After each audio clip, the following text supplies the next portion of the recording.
Hey traders, Akil here of TradingPower.com. First and foremost, I want to wish you all and all your loved ones a happy Easter. I hope you get a chance to relax, unwind, and spend the day with those who are closest and most loved to you.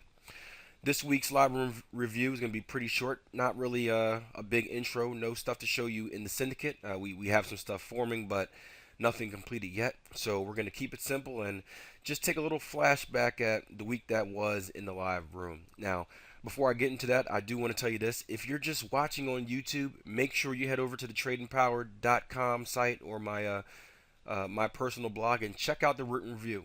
That's where I'm going to go into a little more detail about how the month went, or in this case, how the quarter went, or just whatever the topic is for the week. So if you've been just watching on the YouTube channel, you're missing out, and you want to check those written pieces out as well.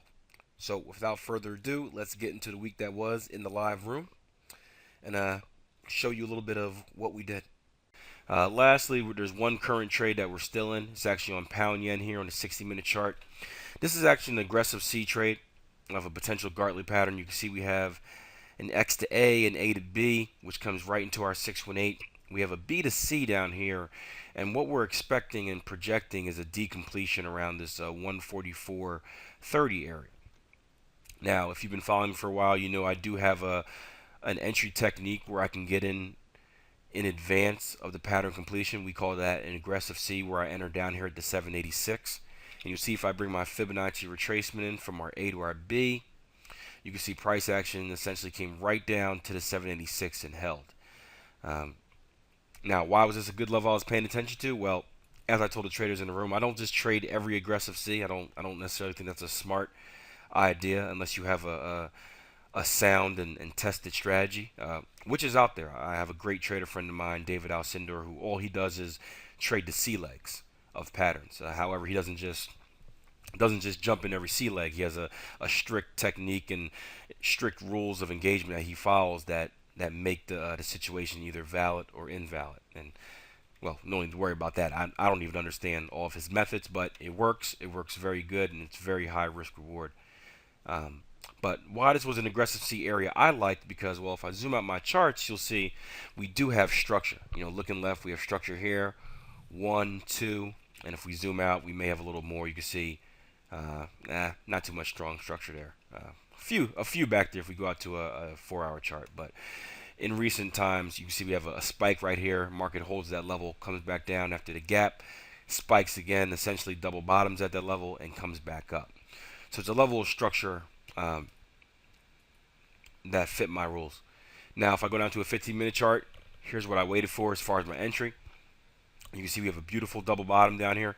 Market came down, we spiked down, went oversold on the RSI, retraced back up, came back down again for a retest, putting a beautiful pin bar down here, and you can see our divergence on the RSI. Again, for our first spike, we're oversold. Second spike, you can see even though we create an equal low, we have a much higher low on the RSI, and that's called divergence, bullish divergence. So entered at market on this bar, and well, waiting to see if I can get my B leg hit. I'm up about 60 pips right now. I can get excited, I can pump my fists, I can do a dance, but guess what? Just because I'm up 60 pips doesn't mean anything. This can easily, especially overnight, can easily collapse, take me down to break even, take me down and stop me out. So just got to be patient and see if I can get my targets hit. Now, a few of you are probably asking, why you're up 60 pips? Why don't you just take half off, or why don't you just move stops to break even? Well, guess what? My rules don't allow me to do that. And if you paid attention to last week's video, or last week's videos, especially the one on pound yen, if I would have done the same thing there, guess what? I would have been stopped out for minus 30 pips or break even at best, instead of having a trade that rolled over for over 450 pips. Okay, traders, so Thursday was our last trading day of the week, month, and quarter.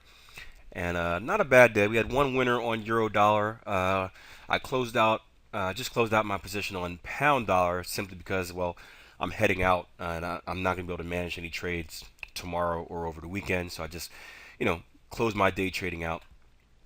But we had a pretty good day of analysis. I'm going to start on Aussie dollar, and this is actually a trade that we didn't get involved in. There was a cipher pattern. If I zoom out, there's a cipher pattern waiting a little bit lower that we didn't get filled on. But really, the level we had our eye on in the live room was right at the 104 even handle. I'm going to draw a line right here and then show you why. And we always talk about how, we don't just want to be in the markets to trade. We want to take only the best opportunities, only when the money's sitting right there on the table with a big sign that says grab me, take me right now. That's when we want to trade. And well, this was one of those opportunities. And you can see, you'll see what we had. We start with simple patterns, the basics, which a lot of people forget. You know, ABCD pattern. So we'll take our swing high to swing low there, get our A. If we copy and paste that, we're going to get an ABCD pattern right around here, right at 103.97. Remember, markets aren't exact, even though we actually did exactly come to that. But we have an ABCD pattern right there. If we draw on a Fibonacci retracement, again from swing high to swing low, and back up, what do we get? Look at that, a 127 extension right around that area. If we get a little fancy, we'll take a Fibonacci inversion, which again is our Fibonacci extension tool. Go through this inside leg, so our C leg, back to our B. Bring that up. You can see we have a 127 above, a 1618 a little lower. So what's right in the middle? Our minor Fibonacci, a 1414 inversion. Bang, right on top of that 127. So we have a lot of confluence right now. And then here's what we also did. Let's take the last move. So this smaller ABCD right here, A to B, B to C. I'll go ahead and make this a different color so it stands out a little bit. In deep pink, since you guys like to tease me about the pink stuff anyway. We'll make that pink. Look at that. A second smaller ABCD that completes right at the same area as our bigger one. And again, we can bring in the same tool. We can do Fibonacci extension, swing high to swing low, and back up. We're going to get again, bring in my 1414, my minor extension. We're going to get a 1414 right there at a 103.98. And if I bring in my Fibonacci inversion, you'll see we have a 1618 inversion lining up right in there. So we have a 127 extension, a 1414 inversion from our bigger ABCD. We have a 1414 extension and a 1618 inversion from our smaller ABCD, and an even handled number. What else can you ask for? The perfect trading opportunity. Now, the only thing that we couldn't do is trade. We waited for the market to come down. I looked for an entry technique and, well, could not get one. So this is one where traders in the room, we had to sit back and just watch it. Now, we did have a little discussion about candlestick patterns and using those as entry techniques, but as of right now, I don't have that in my plan. So, I couldn't find anything in my rules to trade it, so I watched. So it stinks. Couldn't be a part of it, but guess what? That's trader discipline, because this trade could have easily rolled and spiked right back down. We could have been wrong, and sticking to those rules would have kept us out of a losing situation.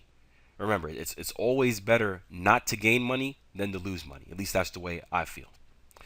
Lastly, and this is actually what we talked about first in the room, was euro dollar. And disregard all the junk we had right here. But we continued our analysis from yesterday about euro dollar and where we think it's going to come to. I'm pretty bent on we're going to go down to 127 flats just based off my higher time frame analysis. And to see that, because we made and created new structure lows, we're probably going to see a spike off this level. We're probably going to retest this structure level somewhere in this zone and then continue on their way down. So my higher time frame bias was look for trend continuation to the bearish side, to the short side. And when we opened the room, we were pretty much right here. And what I said to the traders was, well, we expect the market to come into this level, so let's start making predictions about how that can happen. And it's funny because, as always, I said, let's draw the ABCD pattern, let's draw out Fibonacci extensions, and that's probably how the market's going to act. And do I know this because I'm some type of genius, because I've got this insider telling me what the market's going to do? I'm a market mover, a market maker, whatever you want to call it. No. It's just because, day in and day out, I spend, a lot of hours in the market training my eyes, and there are really not that many surprises in the Forex market or in any markets. On the technical analysis side, you see the same thing over and over again. And that's what allows me to be able to make predictions. So what I told the members in the room was that, well, this is what most likely going to happen. We're probably going to come up here. I thought we'd come down to a 618 retracement and then ABC up to here. Well, we came a little shy. We came to a 3D2 if you see me measure this up. But what happened? We spiked back up. And guess what? You know, we actually caught this move to the upside. And here's what happened. Because I did that analysis, because I had that prediction, and again, I like to tell the traders this: identify, predict, decide, execute, IPDE. One of the best things I was taught. I identified what the market wanted to do. I predicted where the market was going to go and how it was going to get there. Next thing I need to do was decide how to enter and then finally execute my trade. So, watching it live, went down to my range bar chart to get a little closer view of it. Saw the market had broken that structure level, same as on the 5-minute chart. And what I told the traders in the room was, this level right here, this structure low is going to be the key level, meaning that this should hold. If I draw a line right here, this level should hold if we're right. If this market's going to continue higher on the shorter time period side of things, we shouldn't see a break and close below this level. And what I was looking for was a chance for the market to spike down into this level. I can get long with a very small risk reward ratio and make some money off of it. And as the market spiked down, let me bring a Fibonacci retracement on here. All I did was wait to get one of my entry techniques. I waited for a higher high, higher close. Market came down, keep pushing, still didn't get it yet, pushed down a little lower. Right here is where I got my higher high, higher close, my H3C as we call it. So I entered at 128.08. Market put me through a little bit of pain, spiked down, but guess what?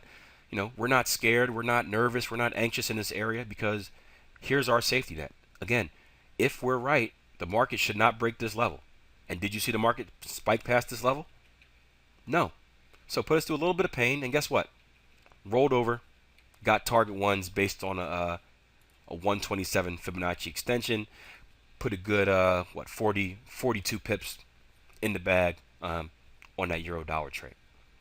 So again, identify, decide, predict, execute, and you really just got to train yourself and go to work on these markets. It's very simple once you get the hang of it. The problem is a lot of people don't do enough work to get the hang of it. So appreciate you guys joining me as always for this week's live room weekend review. Of course, I hope you learned something. And if there's something you want to go over in the reviews, I'm pretty flexible. Send me an email saying, hey, Akil, can you talk about this? Or Akil, can you talk about that? I also have a trading section on my blog called Ask the Trader, and I love answering questions in there. But I hope you guys are coming to learn stuff. Obviously, this is a recap, so it's not trading calls I'm making in here. Just showing you what we do on a daily basis and how we're transforming traders' lives just by seeing this over and over again. So, as always, traders, enjoy your weekend. Have a great Easter. Spend it with friends, families, and those who you care about most. Monday or Tuesday, depending on when your trading week starts, we'll get back to the market and plan your trade your plan, and let's start the there we go. Let's start the next quarter off with a bang.